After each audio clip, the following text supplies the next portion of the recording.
This is what I imagined if I was stranded on an island and there was a pigeon carrying a small note telling me about how my business was doing. It wouldn't have a lot of information, but what is that information on that note that I would need to see to understand if my business is doing well or not? What would that pigeon carry? You don't need a ton of KPIs. Think about 3-4 main indicators that you need to have from your team to know that your company is doing well. That's it. Less is more. Let's talk about key performance indicators, KPIs.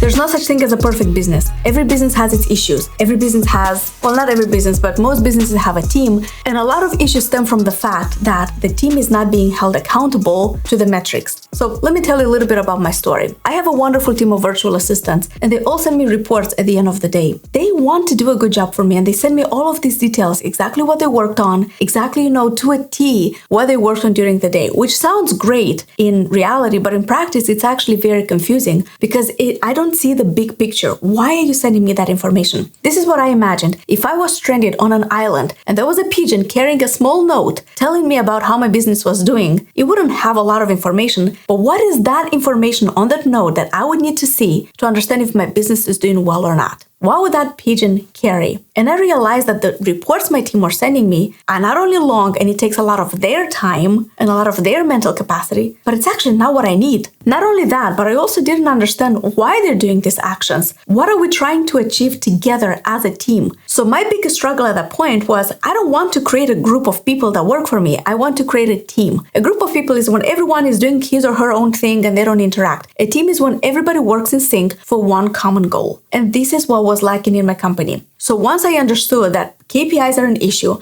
I need to ask better things from my team. It's not their fault, it's my fault because I wasn't clear enough on what I need them to present to me, and I didn't communicate the goal well enough for everyone to row in the same direction. That was on me 100%. So once I had the realization and once I changed the KPIs, and we're still in the process of doing that for some departments, but we have seen significant improvements in the way we work together as a team. So let's talk about KPIs. So why a KPI is important? There's an image that comes to my mind. I will describe it. I'll try to put it here. If you're watching this on video, I'll put it here. But if you're just listening to this episode, I'll describe it. But it's an airplane in the air and there's a mountain right in front of it. And, people ask, and there's this question, how are we doing? And they said, doesn't matter, we're in the air, but they don't see the mountain that's coming right in front of them, right? So I think this is exactly a good way to look at KPIs. As long as we're in the air, as long as we're in business, who cares about the numbers? But that's the wrong approach. KPIs are important for a business owner because that's your main responsibility, knowing your numbers and helping the team achieve those numbers. But it's also very important for the team because they get job satisfaction from it and they know they can contribute to something meaningful. If they know the goal, if they know the outcome, if they know what you want, and they can figure out how to get you there, it's a great sense of fulfillment. So it's a win for you and it's a win for your team. And this is how we started working on our KPIs. First of all, we start with a goal in mind.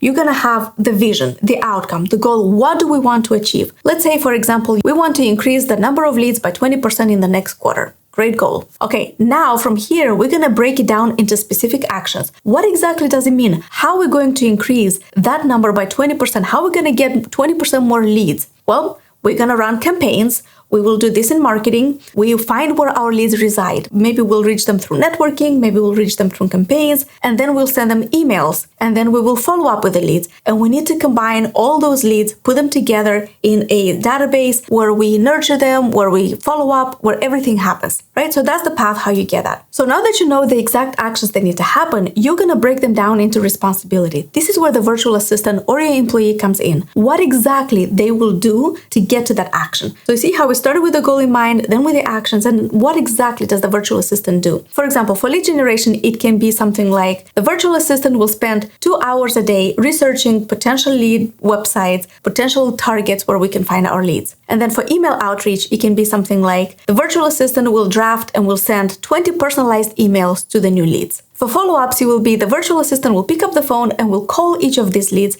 ensuring a timely communication and addressing any issues or any concerns. And for data management, it will be the virtual assistant will update the database regularly, where we keep track of all the leads and making sure that they're all addressed, or something like that. You do what's best for your company, but this is something that we can do in our company at Hire Train VA when we get leads. We always send emails, we always follow up. We have a central place where we keep track of what is something that people need, what are they struggling with, do we have any free resources that we can give to them so we can help them in where they are in the business right now. And in fact, actually, we have a lot of good resources for you to check out as well. If you go to our website, hiretrainva.com/resources, you will find a ton of resources that are absolutely free on how you can work with virtual assistant. They're so good that people say, I can't believe you're giving this for free. So go ahead and check it out. There's anything from delegation, what to give to your virtual assistant, to what contract you need to have, to SOPs, to mindset, just so much good information that you will find on hiretrainva.com/resources. Okay, now let's get back to KPIs.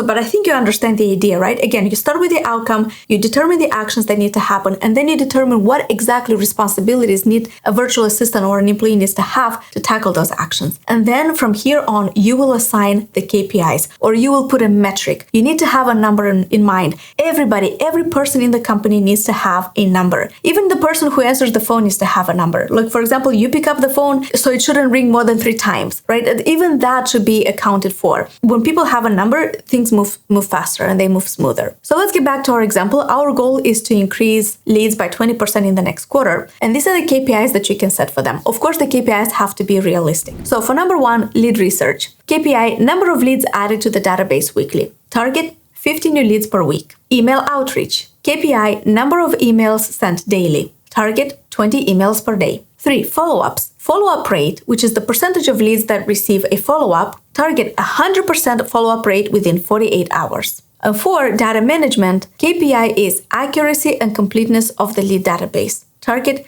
95% data accuracy and completeness. Once you communicated that to your virtual assistant, from here, you're just going to have to monitor the progress. So you would have weekly or bi-weekly meetings with your virtual assistant. I highly encourage them to be weekly. So the more you touch point with your virtual assistant and how it's going, the better you understand if you need to tweak your KPI, if something needs to be improved, or if maybe your virtual assistant needs additional training in something. So meet regularly, meet weekly with your virtual assistant and go over these numbers. So let's say from your example, your virtual assistant has the target of adding 15 new leads per week, but they're only adding 30 new leads per week. Then you're going to determine, why is this happening? First of all, is your expectation realistic? Is it possible to get 50 leads in a week, or is that too ambitious? Meaning, in other words, what if you put somebody else, somebody who's trained, someone who's good, would they be able to get 50 leads a week? If the answer is a trained person would be able to get 50 leads a week because you know somebody who does that, that means your virtual assistant needs additional training. If the answer is, I don't know if they could get 50 leads a week, then maybe try to play with the numbers and see what is realistic for your scenario. And always talk to your virtual assistant. Ask them, why do you think we're not hitting that? What are your bottlenecks? What is something that you need? What kind of feedback are you getting? What needs to be improved? And so on. Because if you're looking to get new leads, there's only 3 things that will have people trust you or buy from you. That's if they like you, if they like your company, or if they like the product or the service you're offering. So one of these 3 things is probably not working in your advantage if you're not getting the number of leads that you want. So think about, how can you be more liked for who you are, the salesperson? Is it something you're saying on the phone? Is it something you're communicating wrong in the email? Is it your tone of voice? Is it, maybe you need to have a different cadence? So just a lot of things that maybe you can improve to get more leads on the phone so they can trust you more. Second one is, do they trust the company? Are you a well-known company? Do you have a good website? Do you have good reviews on Google? How can people trust you? How can they find more about your company? And the third one is, do they believe that they need this product or service? Why are you getting in touch with that lead? Most likely because you think they need what you're offering. Well, why do you think they need what you're offering? Do they have a previous experience with that? Was that a good experience? Was it a bad experience? Do you think this service or product will help them? Do you genuinely believe this will help them? If so, are they aware of this? Are they educated enough on this subject to know how your product or service can help them? So all of this can contribute to getting the leads. So when you get in touch with your virtual assistant, when you're looking at KPIs, when you set a metric, but for some reason you're not hitting that metric, it's one of those reasons. Maybe people don't need a product or service. Maybe they don't trust you, or maybe they don't know your company well enough to go with you and not go with someone else. So this is the kind of training and the kind of dialogue you need to have with your virtual assistant on a regular basis. So they put in all the efforts, and then you sit down and analyze what went well, what didn't go so well, and how to pivot from here. KPIs are super important. You cannot make an informed decision based on emotions. It has to be based on facts. It has to be based on data. It has to be based on logic. You have to see right in front of you what's working, what's not working, why is this not working, what can we do about this? And the way you keep track of KPIs, it can be a simple spreadsheet. It doesn't have to be complicated, especially if you're just starting out. It just has to be in writing, and you have to see the data